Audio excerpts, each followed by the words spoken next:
네, 인사이트 TV 3월 26일. 자, 오늘 그 국민연금 얘기를 좀 해보도록 하겠습니다. 보이시죠? 단독 국민연금 국내 주식 비율 늘릴까? 선거 뒤로 결정 미뤘다.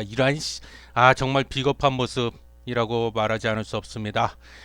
제가 지난 방송에서도 말씀드렸지만 공공의 적이 됐다. 우리 특히 일반 개인 투자자들한테 뭐가 국민연금이 50일 거래일 동안 미친 듯이 주식을 순매도 내다 파는 바람에 그죠?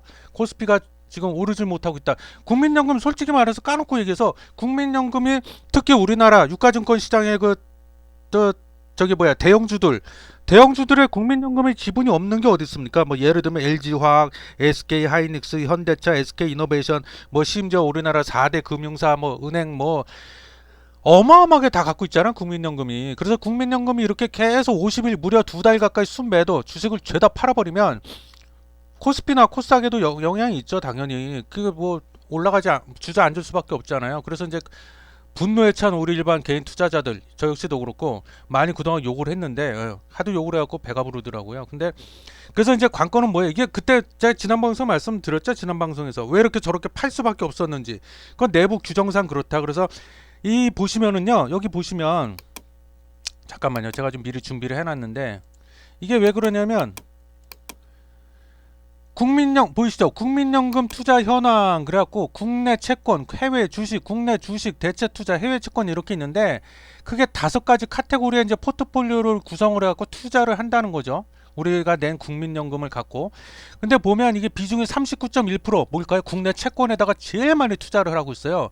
그 다음에 23.1% 해외 주식, 그 다음에 국내 주식 21.2%, 그리고 해외 채권은 뭐 5.4%밖에 안 되네요. 그러니까는 대체 투자 이것도 뭐 10.9%밖에 안 되고 가장 크게 세 군데네. 국내 채권, 국내 주식, 해외 주식. 근데 이런 식으로 이렇게 목표 비중을 두게 돼 있습니다. 두게 돼 있는데 코스피가 3,000포인트가 넘어가 버렸잖아요. 그러다 보니까 이게 국민연금 입장에서는 이 보유 비중이 이 국내 주식 그 목표치가 있는데 그게 16.8%인가로 정해놨었는데 그 전체적으로 지수가 올라갔다는 거는 전체적으로 주가들이 다 올라갔다는 거잖아요. 웬만한 종목들에.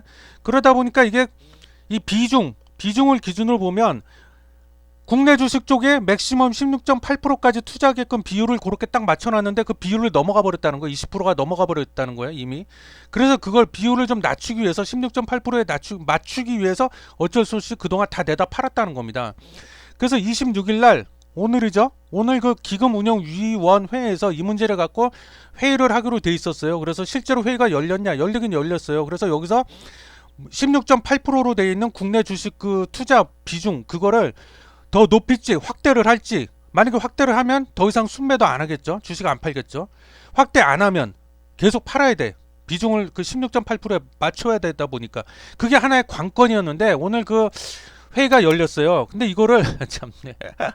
국민연금 국내 주식 비율 늘릴까 선거 뒤로 결정을 했다네요. 4월 7일날 보궐선거 있잖아요. 참 잠깐 읽어볼게요. 정부가 국민연금 자산 중 국내 주식의 비율을 늘릴지 말지, 늘릴까 말까 이것에 대한 결정을 다음 달 열리는, 또 다음 달이야, 4월이네, 기금운용회 회의로 미뤘다. 결정을 서울 부산시장 보궐선거 뒤로 미룬 셈이다. 국민연금의 최고 결정기구인 국민연금 기금운용위원회는 26일 오늘 회의를 열긴 열었네요. 국민연금의 전략적 자산 배분 허용 한도를 기존 2%포인트에서 3%포인트나 3.85%포인트로 높이는 방안을 검토했다. 전략적 자산 배분 허용 한도는 자산 가격 변동으로 국민연금이 미리 정한, 그죠? 목표 비중이 있다고 했잖아요. 미리 정한 자산별 목표 비율. 국내 주식은 올 연말 기존 16.8%. 이것을 이탈해도, 즉 비중이 더 올라가 더 넘어서도 자산을 팔지 않고 보유할 수 있는 한도. 그게 2%, 기존의 2%. 그럼 16.8%에다 2% 더하면 뭐예요? 18.8%까지는 국내 주식을 안 팔아도 돼. 계속 갖고 있어도 되는데 이걸 만약에 3.5%까지 높인다면 16.8%에다가 3.5% 더하면 얼마예요? 20.3%죠. 그 비중이 20.3%까지는 보유할 수 있게 된다. 그죠?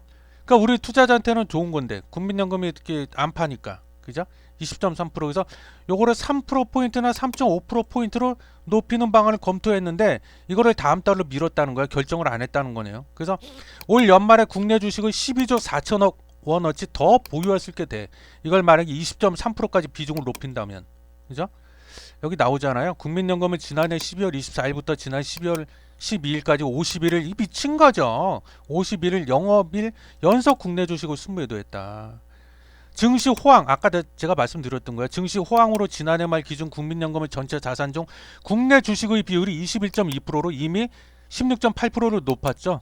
그리고 넘어갔죠. 허용 한도 2%포인트도 넘어갔어. 그래갖고 올 들어서 국내 주식을 16조 원 가량 팔았다는 겁니다. 이 비율을 맞추기 위해서. 근데 저는 뭐 얘기했지만 이거 지금 그 기금운용위원회에 대해서도 말이 많아요. 기금운용위원회 위원장이 어떻게 보건복지부 장관입니까? 이게 말이 됩니까? 그분이 투자를 뭘 하신다고 장관님께서 우리 권덕철 장관님 각하 이제 하야하십시오. 그만하시고 내려오십시오. 예, 저는 그렇게 봅니다. 그래서 이거를 다음 달로 또 미뤘다 그 얘기네요. 예. 오늘 국민연금. 근데 저는 이렇게 봐요. 다음 달 왜 그럼 하필이면 그냥 끝내기 서운하니까 통찰의 시간이잖아요. 제 생각인데 왜 저것들이 그럼 그 보궐선거 끝나고 나서 결정하겠다고 하는 걸까요? 일단은 정치적인 부담이 그러니까 국민연금이 어쩔 수 없죠. 정권의 눈치를 안 볼 수가 없죠. 태생이 그런 걸 뭐. 지금 결정을 내려버리기 상당히 부담스러웠을 거다. 제가 추측컨대 그 선거가 코앞인데 그죠? 그래서 만약에 지금 이거를 허용 한도를 3.5% 포인트로 바로 올리면 이 더불어민주당에서는 좋아하겠죠. 왜? 이거 그 국민이 원하는 거를 그대로 했으니까 국민연금에서. 그럼 아무래도 표심 잡기도 유리하겠죠. 근데 또 한편으로 딜레마에 빠진 거는 그렇다고 국민연금 입장에서 정권을 위해서 그렇게 선뜻 하기에는 좀 그렇다. 왜? 3.5%포인트까지 이빨 늘려놨다가 혹시라도 증시가 빠그라지거나 코스피가 빠그라지면 지금 인플레이션 우려 그 영향도 있고 미국 국채금리 급등도 아직 그 불씨가 없어진 게 아니에요. 그러다 보면 또 빠그라져 버리면은 또 이거를 이렇게 높여놨기 때문에 순매도하기도 그렇고 그 앉아서 손해버려 그 주가 그 평가 손실을 봐야 되는데 그렇게 되면은 또 이게 참 그렇고 그죠? 손해를 보면 안 되잖아요. 국민연금은. 그래서 국민연금은 참 이게 태생적으로 이중적인 모습을 성격을 갖고 있다. 공공이라는 측면도 감안을 해야 되고 왜 국민들 연금을 책임져야 되는 기관이다 보니까 또 하나는 수익을 계속 내야 되는 어떤 수익성 이런 것도 또 신경을 써야 된다. 근데 둘 사이에 밸런스를 맞추기가 쉽지 않다. 국민연금이. 그래서 아마 국민연금도 나름대로 고민이 많을 거다 그렇게 보고요. 일단 뭐 다음 달로 연기가 됐다고 하니까 지켜봐야겠죠. 뭐 이 핵심은 다시 한번 얘기하지만 기존 그 자산 배분 허용 한도를 기존 2%포인트에서 3%포인트 혹은 3.5%포인트까지 과연 상향 조정을 할 것이냐 다음 달 기금운용위원회에서. 예. 우리 개미 일반 투자자들 입장에서는 상향 조정을 하기를 간절히 바라겠죠. 예. 근데 그건 뚜껑을 열어봐야 하는데 일단 이건 지켜보자고요. 예. 시청해 주셔서 감사합니다.